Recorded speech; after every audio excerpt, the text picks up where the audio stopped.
کیسر و کسریٰ اسلام کے ابتدائی ایام کے تناظر میں عرب و عجم کے عمومی حالات کی داستان ہے۔ یہ عرب کے خاک نشینوں اور عجم کی دو عظیم قوتوں کے درمیان معرکہ حق و باطل کی داستان ہے۔ تو آئیے سنتے ہیں۔ قسط نمبر 52۔ نعمان نے جواب دیا، یہ حالات ہمارے لیے غیر متوقع نہیں۔ ہم ان قبائل کو جانتے ہیں جنہوں نے بحالت مجبوری اسلام قبول کیا تھا۔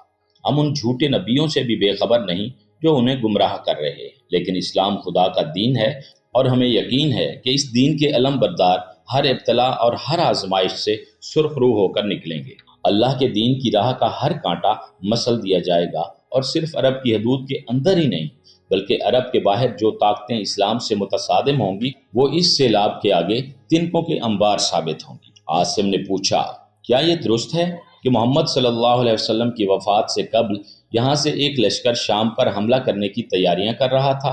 ہاں، میں اور سالم اس لشکر کے ساتھ جا رہے تھے، لیکن حضور صلی اللہ علیہ وسلم کی علالت اور وفات کے باعث ہم رک گئے ہیں۔ عاصم بولا، اور اب شاید مقامی حالات اس لشکر کو ہمیشہ کے لیے شام پر چڑھائی کا ارادہ تبدیل کرنے پر مجبور کر دیں گے۔ نہیں، تمہارا قیاس غلط ہے۔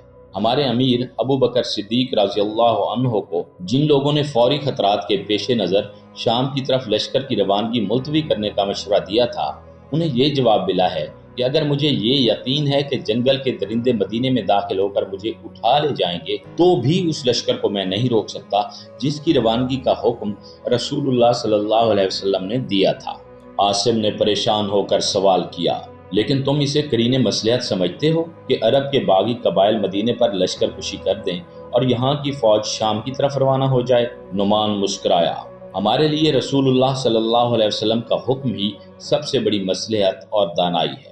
اس فوج کا سپہ سالار کون ہے؟ ان کا نام اسامہ ہے، اور وہ رسول اللہ صلی اللہ علیہ وسلم کے غلام زید بن حارث رضی اللہ عنہ کے بیٹے ہیں۔ تم یہ کہتے ہو کہ ایک غلام کا بیٹا رومی سلطنت کے خلاف عربوں کی قیادت کر رہا ہے؟ نہیں، بلکہ رسول اللہ صلی اللہ علیہ وسلم کے ایک جان نثار کو اسلام کے غازیوں کی امارت سونپی گئی ہے، اور اس کو حضور صلی اللہ علیہ وسلم نے ہی اس خدمت کے لیے منتخب کیا تھا۔ کیا وہ بہت زیادہ تجربہ کار ہے؟ اس کی عمر 20 سال سے کم ہے۔ اگر عربوں نے اسے اپنا سپہ سالار تسلیم کر لیا ہے تو یہ یقیناً ایک معجزہ ہے۔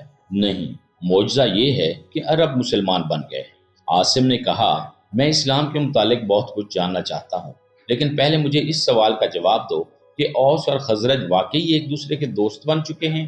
ہاں، آج ہمیں یقین نہیں آتا کہ ہم کبھی ایک دوسرے کے دشمن تھے۔ تمہارے روپوش ہونے سے چند دن بعد ہمارا آخری مارکا ہوا تھا، اور ہماری رگوں میں جتنا فالتو خون تھا وہ یثرب کی خاک میں جذب ہو گیا تھا۔ اس کے بعد تمہارے جیسے چند آدمی ہدایت کی تلاش میں مکہ پہنچ گئے، اور ہمیں اپنے مستقبل کے افق پر نئی روشنی دکھائی دینے لگی۔ پھر جب پیغمبر اسلام صلی اللہ علیہ وسلم کے لیے مکہ کی زمین تنگ ہو گئی تھی تو اللہ نے اہل یثرب کو ان کی میزبانی کا شرف عطا کیا، اور یہاں خدا کی رحمتوں کی بارش ہونے لگی۔ اب ہم یثرب کو مدینۃ النبی کہتے ہیں۔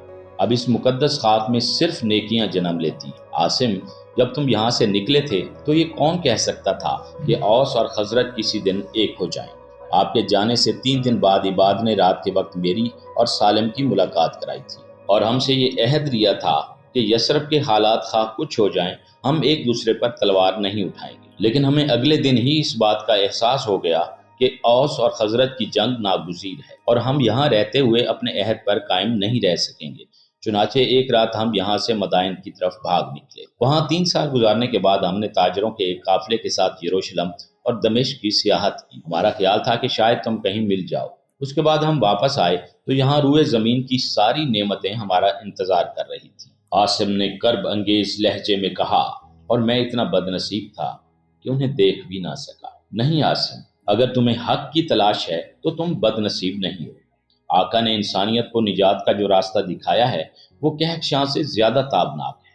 اب عصر کی نماز کا وقت جا رہا ہے، میں ابھی فارغ ہو کر تمہیں یہ بتاؤں گا کہ عرب میں کتنا عظیم انقلاب آ چکا ہے۔ تھوڑی دیر بعد عاصم اور فسطینہ دم بخود ہو کر نعمان کی تقریر سن رہے تھے۔ وہ رسول اللہ صلی اللہ علیہ وسلم کے جان نثاروں پر اہل مکہ کے مظالم بیان کر رہا تھا۔ وہ بدر، احد اور خندق کے مارکوں کے نقشے کھینچ رہا تھا۔ رسول اللہ صلی اللہ علیہ وسلم کے معجزات بیان کر رہا تھا۔ اور ان بشارتوں اور پیش گوئیوں کا ذکر کر رہا تھا جو پوری ہو چکی تھی۔ وہ اس قافلے کی سرگزشت سنا رہا تھا جسے اہل مکہ کے جبر و تشدد نے مدینے کی طرف ہجرت پر مجبور کر دیا تھا۔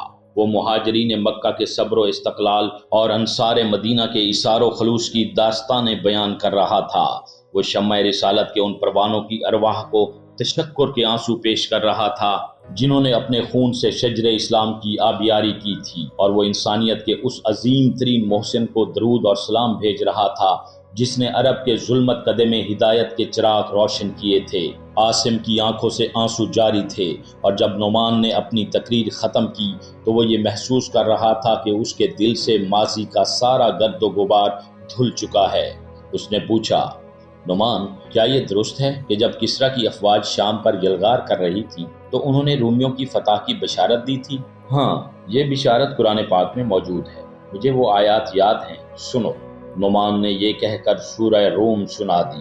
عاصم نے کہا، تمہیں معلوم ہے کہ اگر اس زمانے میں خدا کا کوئی بندہ قسطنطنیہ دنیا پہنچ کر بھی اس قسم کی پیش گوئی کرتا تو لوگ اس کا مذاق اڑاتے۔ نعمان نے جواب دیا، اس زمانے میں اہل مکہ بھی اس بشارت پر یقین کرنے والوں کا مذاق اڑاتے تھے۔ عاصم، میں ایک عام آدمی ہوں اور میں یہ دعویٰ نہیں کر سکتا کہ میں رسول اللہ صلی اللہ علیہ وسلم کی زندگی کے کسی پہلو پر بھی پوری روشنی ڈال سکتا ہوں، لیکن مدینے میں ایسے لوگ بھی موجود ہیں جن کی زندگی کا ایک ایک لمحہ سرور عالم کی محبت اور اطاعت کے لیے وقف تھا۔ یہ وہ آئینے ہیں جن میں تم ان کے حسن و جمال کا عکس دیکھ سکو گے، لیکن جب تم ان کے ساتھ باتیں کرو گے تو وہ بھی یہی کہیں گے کہ ان کی نگاہیں نور کے ایک سمندر کی چند لہروں سے آگے نہیں جا سکتی۔ اور ان لوگوں کو اس بات کا یقین ہے کہ وہ روم کی عظیم سلطنت کے ساتھ ٹکر لے سکتے ہیں۔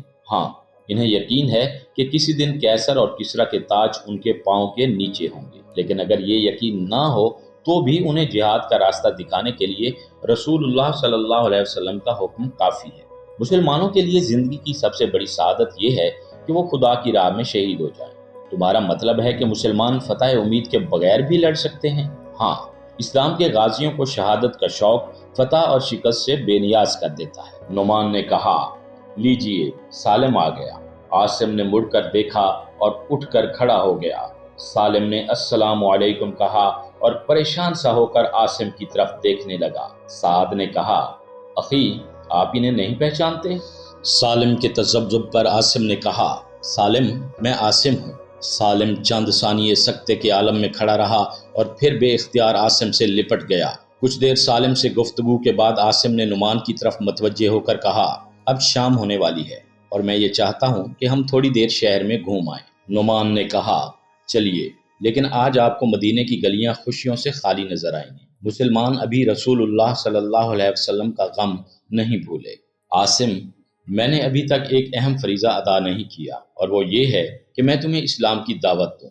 مدینہ میں جن لوگوں کو آپ سے محبت ہے ان کے لیے اس سے بڑی خوشی اور کوئی نہیں ہو سکتی کہ تم اسلام قبول کر لو۔ ابھی جب میں رسول اللہ صلی اللہ علیہ وسلم کی زندگی کے واقعات بیان کر رہا تھا تو تمہارے آنسو اس بات کی گواہی دے رہے تھے کہ اسلام کی روشنی تمہارے دل سے دور نہیں رہ سکتی۔ میں یہ چاہتا ہوں کہ تم ایک مسلمان کی حیثیت سے مدینے کی گلیوں کا طواف کرو۔ عاصم نے جواب دیا، نعمان، میں تمہاری دعوت قبول کرتا ہوں۔ اگر خلیفہ مجھے مسلمان بنا سکتے ہیں تو مجھے ابھی ان کے پاس لے چلو۔ نعمان نے جواب دیا، اسلام قبول کرنے کے لیے آپ کو خلیفہ کے پاس جانے یا کوئی رسومات ادا کرنے کی ضرورت نہیں، صرف زبان سے چند کلمات کافی ہیں۔ فسطینہ نے سریانی میں اپنے شوہر سے کچھ کہا اور وہ نعمان سے مخاطب ہو کر بولا، فسطینہ کو شکایت ہے کہ آپ نے اسے قبول اسلام کی دعوت نہیں دی۔ نعمان نے جواب دیا، میں خوش قسمت ہوں کہ یہ سعادت میرے مقدر میں تھی۔ میں آپ دونوں کو کلمہ توحید پڑھانے کے لیے تیار ہوں۔ غروب آفتاب سے کچھ دیر بعد عاصم نعمان اور سالم کے ساتھ گھر سے باہر نکلا تو اسے ایسا محسوس ہو رہا تھا کہ اس کے دل سے ایک بوجھ اتر چکا ہے اور اس کی روح ماضی کی زنجیروں سے آزاد ہو چکی ہے۔ نعمان اور سالم نے درود پڑھنا شروع کیا اور وہ ان کے ساتھ شریک ہو گیا۔ پھر اس کی آواز بلند ہوتی گئی اور پھر سسکیوں میں دب کر رہ گئی اور اس نے کہا، نعمان، مجھے ان کی قبر پر لے چلو۔ ہم وہیں جا رہے ہیں عاصم، اس نے جواب دیا۔ راستے میں ایک نوجوان ملا اور اس نے نعمان سے مخاطب ہو کر کہا، آپ نے خلیفۃ المسلمین کا اعلان سن لیا؟ نہیں، انہوں نے حکم دیا ہے کہ شام تک تمام مجاہدین جرف میں جمع ہو جائیں اور پرسوں صبح وہاں سے کوچ کریں۔ نعمان اور سالم کچھ دیر اس نوجوان کے ساتھ باتیں کرنے کے بعد وہاں سے چل پڑے۔ جب وہ مسجد نبوی کے صحن میں داخل ہوئے تو وہاں لوگوں کا ہجوم تھا اور وہ باری باری اس حجرے کے اندر داخل ہو رہے تھے جہاں رسول اللہ صلی اللہ علیہ وسلم آرام فرما تھے۔ کچھ دیر انتظار کرنے کے بعد عاصم اور اس کے ساتھیوں کی باری آئی اور وہ اندر داخل ہوئے۔ یہ حجرہ چراغوں سے روشن تھا اور لوگ ہاتھ اٹھا کر دعا مانگ رہے تھے۔ نعمان اور سالم کی تقلید میں عاصم نے بھی ہاتھ اٹھائے، لیکن کچھ دیر دعا کے لیے کوئی موزوں الفاظ اس کے ہونٹوں پر نہ آ سکے۔ بالآخر اس نے کہا، میرے آقا، تیری قبر پر خدا کی رحمتوں کی بارش ہو۔ میرے آقا، میں بہت دیر سے آیا، کاش میں تجھے ایک بار دیکھ سکتا، لیکن اپنی تمام کوتاہیوں کے باوجود میں تیرے اللہ کی رحمت کا طلبگار ہوں۔ پھر اس کی آواز بیٹھ گئی اور اس کی آنکھوں سے آنسو امڈ آئے، اور یہ آنسو ایک فرد کی بجائے ان لاتعداد انسانوں کے جذبہ تشکر کی ترجمانی کر رہے تھے جنہیں رحمت للعالمین نے زندگی کی حقیقی مسرتوں سے آشنا کیا تھا۔ تیسرے دن عاصم مدینے سے ایک کوس دور جرف کے مقام پر اس لشکر کی روانگی کا روح پرور نظارہ دیکھ رہا تھا جسے توحید کا پرچم عرب کی سرحدوں سے آگے لے جانے کی سعادت نصیب ہوئی تھی۔ عبداللہ اپنے باپ نعمان اور اپنے ماموں سالم کو الوداع کہنے کے لیے اس کے ساتھ آیا تھا اور وہ عاصم کے گھوڑے کی باگ تھامے ایک طرف کھڑا تھا۔ اس لشکر میں قبائل کے وہ رؤسا موجود تھے جو اسلام قبول کرنے سے قبل ادنا اور اعلیٰ امتیاز قائم رکھنا اپنی زندگی کا اولین مقصد سمجھتے تھے، اور جو صرف اپنے قبیلوں کی برتری کا ثبوت دینے کے لیے ہمیشہ خون کی ندیاں بہانے کے لیے تیار رہتے تھے۔ اس لشکر میں وہ جلیل القدر صحابی موجود تھے جنہیں اپنی بزرگی اور پاکیزگی کے علاوہ خاندانی رشتوں کی بدولت رسول اللہ صلی اللہ علیہ وسلم کی قربت کا فخر حاصل تھا، اور یہاں ان اولو العزم بہادروں اور تجربہ کار سپاہیوں کی بھی کمی نہ تھی جو ہر آزمائش اور ہر امتحان میں پورے اتر چکے تھے۔ لیکن اس لشکر کی قیادت ایک ایسے نوجوان کو سونپی گئی تھی جس کی سب سے بڑی متاع رسول اللہ صلی اللہ علیہ وسلم کی محبت تھی، اور جس کے باپ کو محمد مصطفیٰ صلی اللہ علیہ وسلم کی غلامی میں انسانیت کی عظمت نصیب ہوئی تھی۔ حضرت اسامہ بن زید رضی اللہ عنہ گھوڑے پر سوار تھے اور حضرت ابوبکر رضی اللہ عنہ نیچے کھڑے انہیں ہدایت دے رہے تھے۔ کسی کو اعتراض کی مجال نہ تھی، کسی کو یہ کہنے کا یارہ نہ تھا کہ انتہائی معزز صحابیوں، آزمودہ کار سالاروں اور انتہائی بااثر قبائلی سرداروں کی موجودگی میں اتنی اہم مہم کی قیادت اسامہ کو کیوں سونپی گئی ہے۔ اسلام آقا اور غلام کا امتیاز مٹا چکا تھا۔ اللہ کے دین کی روشنی زمانہ جاہلیت کی تمام عصبیتوں کو شکست دے چکی تھی۔ اس سے قبل جن بزرگوں نے گرد و بیش کے حالات سے پریشان ہو کر اسامہ رضی اللہ عنہ کی بجائے کسی زیادہ معمر اور تجربہ کار آدمی کو یہ مہم سونپنے کی تجویز پیش کی تھی، انہیں مطمئن کرنے کے لیے حضرت ابوبکر صدیق رضی اللہ عنہ کا یہ جواب کافی تھا کہ اسامہ رضی اللہ عنہ کو رسول اللہ صلی اللہ علیہ وسلم نے منتخب کیا تھا، اور بڑے سے بڑا خطرہ بھی مجھے اس فیصلہ میں تبدیلی پر آمادہ نہیں کر سکتا۔ پھر جب اسلام کا یہ لشکر روانہ ہوا تو اسامہ بن زید رضی اللہ عنہ گھوڑے پر سوار تھے اور ابوبکر صدیق رضی اللہ عنہ کے ساتھ باتیں کرتے ہوئے پیدل چل رہے تھے۔ حضرت اسامہ رضی اللہ عنہ خلیفہ اول کے مقام سے بے خبر نہ تھے۔ انہوں نے ملتجی ہو کر کہا، اے خلیفہ رسول صلی اللہ علیہ وسلم، مجھے شرمسار نہ کیجیے، آپ رضی اللہ عنہ گھوڑے پر سوار ہو جائیے ورنہ میں بھی اتر پڑتا ہوں۔ اور انہوں نے فرمایا، نہیں اسامہ، مجھے تھوڑی دور اللہ کی راہ میں اپنے پاؤں غبار آلود کرنے سے منع نہ کرو۔ جب لشکر تھوڑی دور چلا گیا تو عاصم نے عبداللہ کے ہاتھ سے اپنے گھوڑے کی باگ پکڑتے ہوئے کہا، عبداللہ، میں تمہارے باپ اور ماموں کے ساتھ جا رہا۔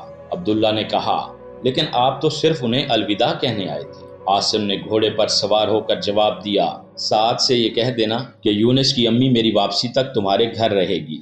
آن کی آن میں وہ اس قافلے کے ساتھ شامل ہو چکا تھا جس کی راہ کے غبار کو کہکشاں کی دلکشی اور تابندگی عطا ہونے والی تھی۔ راہ حق کے یہ مسافر ان مجاہدوں کے پیش رو تھے جن کے گھوڑوں کی ٹاپ کیسر اور کسرا کے ایوانوں تک سنائی دینے والی تھی۔ حال ان کے حوصلوں اور ولولوں سے لبریز تھا اور مستقبل کی فتوحات یرموک، اجادین اور قادسیہ کے میدانوں میں ان کا انتظار کر رہی تھی۔ حضرت ابوبکر صدیق رضی اللہ عنہ اور چند معزز صحابی جنہیں انہوں نے مدینہ کی حفاظت کے لیے روک لیا تھا، کچھ دور اسامہ بن زید رضی اللہ عنہ کا ساتھ دینے کے بعد ان بچوں اور بوڑھوں کے درمیان کھڑے تھے جو اپنے عزیزوں کو رخصت کرنے کے لیے آئے تھے۔ یہ لوگ ان خطرات سے بے خبر نہ تھے جو رسول اکرم صلی اللہ علیہ وسلم کے وصال کے بعد مدینہ کو اسلام کی انحراف کا راستہ اختیار کرنے والے قبائل کی طرف سے پیش آنے والے تھے، لیکن ان کے چہروں پر خوف و ہراس کا شائبہ تک نہ تھا۔ وہ اس بات پر مطمئن اور مسرور تھے کہ ان کے آقا کے آخری حکم کی تعمیل ہو رہی ہے۔ ان کے ہونٹوں پر غازیان اسلام کی فتح اور نصرت کی دعائیں تھیں، اور صدیق اکبر رضی اللہ عنہ سے زیادہ کون جانتا تھا کہ یہ دعائیں قبول ہونے والی ہیں۔ وہ پورے اطمینان اور یقین کے ساتھ اس قافلے کی آخری جھلک دیکھ رہے تھے جس کی راہ کے غبار میں کیسر و کسریٰ کی عظمتیں گم ہونے والی تھیں۔ ملت اسلامیہ کے کم سن بیٹوں کو جو ابھی تک تلواریں اٹھانے کے قابل نہیں ہوئے تھے، ان کی نگاہیں بشارت دے رہی تھیں کہ غازیان اسلام اس عظیم لشکر کا ہراول ہیں جسے قدرت نے عجم میں جہالت اور ظلم کے جھنڈے سر نگوں کرنے کے لیے منتخب کیا ہے۔ جب وہ شام کی مہم سے واپس آئیں گے تو تم مسرت کے نعروں کے ساتھ ان کا خیر مقدم کرو گے، اور پھر جب تمہاری باری آئے گی تو تم اللہ کے دین کا پرچم ان سرحدوں سے آگے لے جاؤ گے جہاں سائرس اور سکندر کے قدم رک گئے تھے۔ لیکن وہ ظاہر بین جو نتائج کو صرف اسباب کی روشنی میں دیکھ سکتے تھے، جنہوں نے کسریٰ پرویز کی فتوحات کے دور میں رومیوں کے دوبارہ غالب آنے کے متعلق قرآن حکیم کی آیات کا مذاق اڑایا تھا، جنہوں نے پیغمبر اسلام کی وفات کی خبر سنتے ہی حال اور مستقبل کی روشنی سے منہ پھیر کر ماضی کی بھیانک تاریکیوں سے رشتہ جوڑ لیا تھا، آج بھی یہ سمجھنے کے لیے تیار نہ تھے کہ انہوں نے آس پاس کے ٹیلوں کی اوٹ سے جس لشکر کی روانگی کا منظر دیکھا تھا وہ روم کی عظیم قوت کے ساتھ ٹکر لے سکتا ہے۔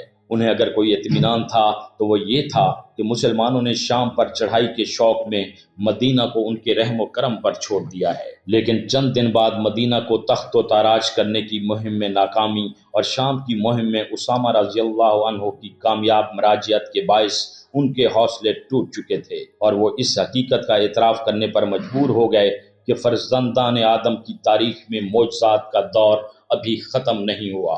سامعین، اس کے ساتھ ہی یہ ناول تمام ہوا۔ آپ تمام حضرات کا شکریہ جو اس ناول کے دوران میرے ساتھ رہے، اور انشاءاللہ جلدی اگلا ناول آپ کی خدمت میں پیش کیا جائے گا۔ آپ سب سے گزارش ہے کہ میرے چینل کو سبسکرائب کر کے، لائک کر کے، شیئر کر کے میری حوصلہ افزائی کریں۔ آپ لوگوں کا بہت شکریہ۔ اس کے ساتھ ہی میں یہ کہنا چاہتا ہوں کہ میں آپ کے کمنٹس، آپ کی تنقید اور آپ کے مشوروں کا منتظر رہوں گا۔ بہت شکریہ۔ اللہ حافظ۔ معزز سامعین، ہماری حوصلہ افزائی کے لیے ہمارے چینل کو سبسکرائب کیجیے، اور اس ناول کی آئندہ اقساط کے لیے بیل آئیکن پر کلک کرنا مت بھولیے۔ شکریہ۔